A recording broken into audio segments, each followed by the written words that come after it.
thought about this. You know, what separates a Mos Def from a Lloyd Banks? A Lloyd Banks can freestyle his ass off, have some fire verses, but in terms of memorable songs, they just don't have them. I mean, I love Lloyd Banks stuff, don't get me wrong. But in terms of memorable stuff, we're talking how memorable their stuff is. Lloyd Banks is not memorable, like, in my opinion.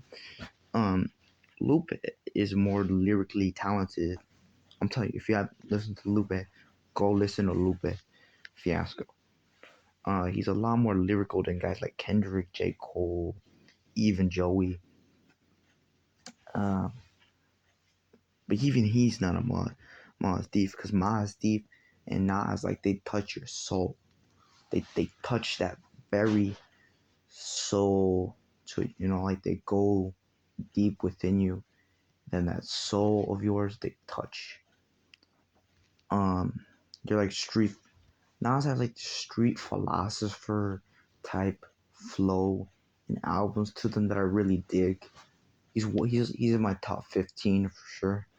Lloyd Banks, I don't know, because the thing with Lloyd Banks is, like, he's lyrically gifted, vocally gifted.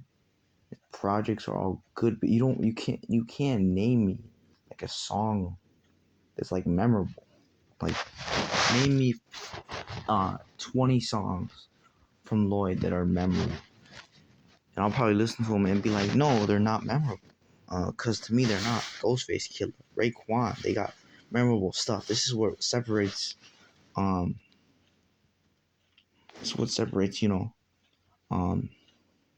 top 10s from, like, top 30s, top 20s, top, this is what separates them.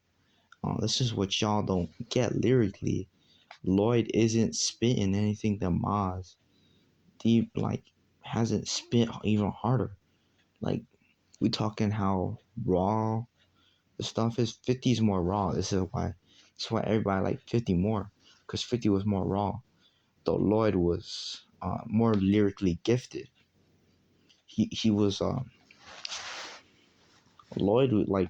Lloyd is the kind of rapper who's very good with verses, but he's not good with creating like a song that I can remember. Like, for me personally,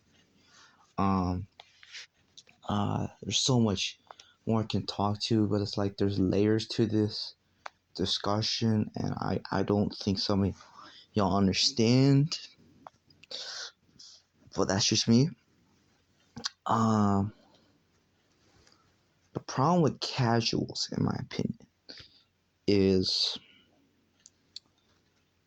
they try to give their opinion and say who they think is the best. Hear me out here.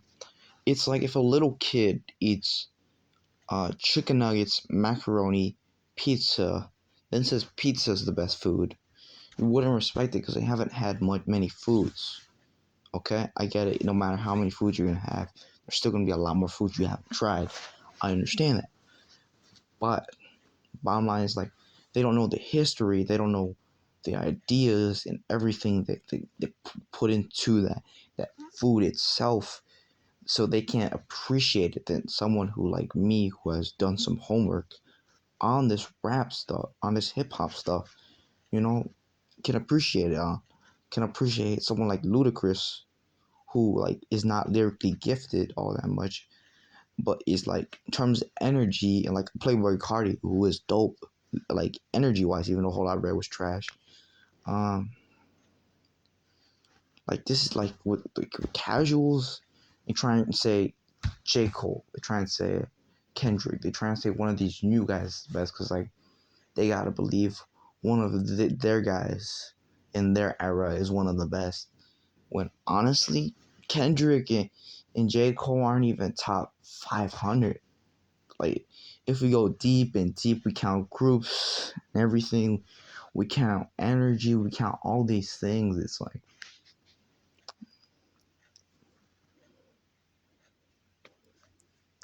how would J. Cole and Kendrick even have classic albums if they don't even have classic songs?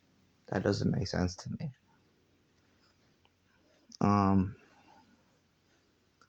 You know, this is just my take. This is just my video.